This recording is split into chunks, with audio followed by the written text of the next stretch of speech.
I heard an introduction this morning, just prior to you giving a speech, and it went through your past, your biography, all the different things you've done. What I'd like you to tell us, which we were not told about this morning, are moments that changed your life, changed your awareness, changed your direction. What moments can you tell us about? There are people who dedicate their lives to the mission of truth, who pursue knowledge, who pursue the spiritual path, who become not only teachers but guides. They are the shepherds of mankind. These are the prince of all men. The rest are lesser people. The prince of all men.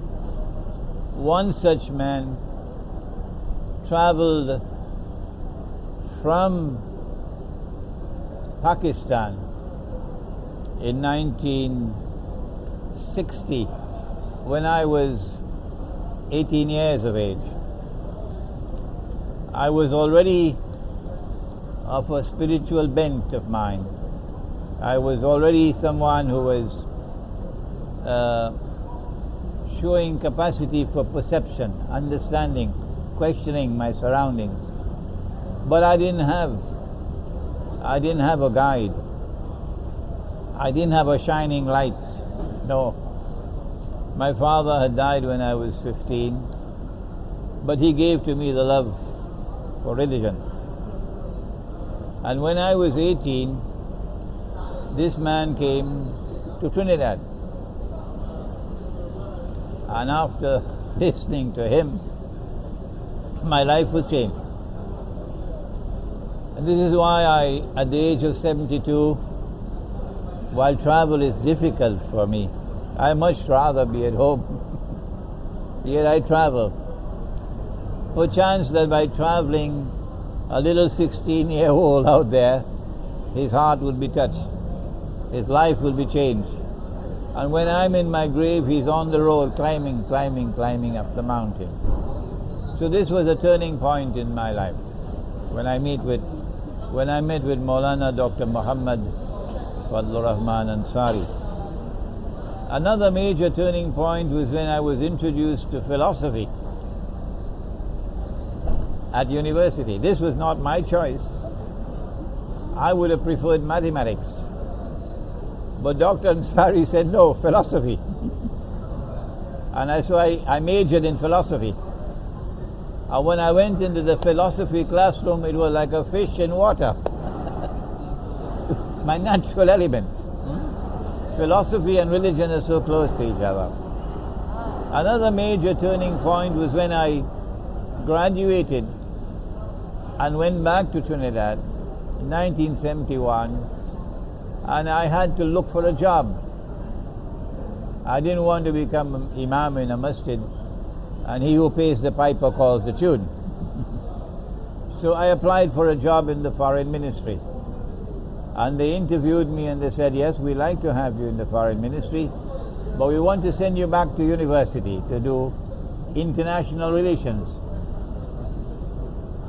When I got into the classroom of international politics and international economics and international monetary economics and the history of international relations, again it was like a fish in water. I was in my natural elements, yeah. It was because of this combination of religion and philosophy and international affairs that I was able to now develop this branch of knowledge of Islamic eschatology, which no other scholar has done so far. Islamic scholar Imran Hosein was born in the Caribbean island of Trinidad in 1942. His ancestors migrated to the Caribbean from India about 200 years ago. He studied Islam, philosophy and international relations at several universities and institutions of higher education, including Al-Azhar University in Cairo, Egypt, the Institute of International Relations of the University of West Indies in Trinidad, the University of Karachi in Pakistan, the Al-Almiya Institute of Islamic Studies in Karachi, Pakistan, and the Graduate Institute of International Studies in Geneva, Switzerland. In his professional career, he worked for several years as a Foreign Service Officer in the Ministry of Foreign Affairs of the Government of Trinidad and Tobago, but gave up his job in 1985 to devote his life to the mission of Islam. On his return to Pakistan, he was appointed in 1986 as principal of the Al-Almiya Institute, from which he had himself graduated as a student 14 years earlier. Three of his teachers were still members of the teaching staff. The institute had been established by Maulana Dr. Fadlur Rahman Ansari, and non-sectarian, but after his death it had become sectarian. Imam Imran Hosein tried but failed to restore the institute to its non-sectarian origin, and then sadly migrated to USA in 1989. He lived in New York 10 years, during which time he held the post of Director of Islamic Studies for the Joint Committee of Muslims, Organizations of Greater New York. He lectured on Islam at several American and Canadian universities, colleges, churches, synagogues, prisons, community halls, etc. He also participated in beneficial other interreligious dialogue with Jewish rabbis and Christian priests and scholars. He was for some time the Imam at Masjid Darul Quran in Long Island, New York. He also conducted the Friday Salat al-Jumu'ah and delivered the khutbah at the headquarters of the United Nations organizations in Manhattan once every month for 10 years continuously. He has traveled continuously around the world on Islamic lecture tours since his graduation from Al-Almiya in 1971 at the age of 29. Even now at the age of 72, inshallah, he is still traveling to new places such as Iran, Russia, Brazil, and Mauritius.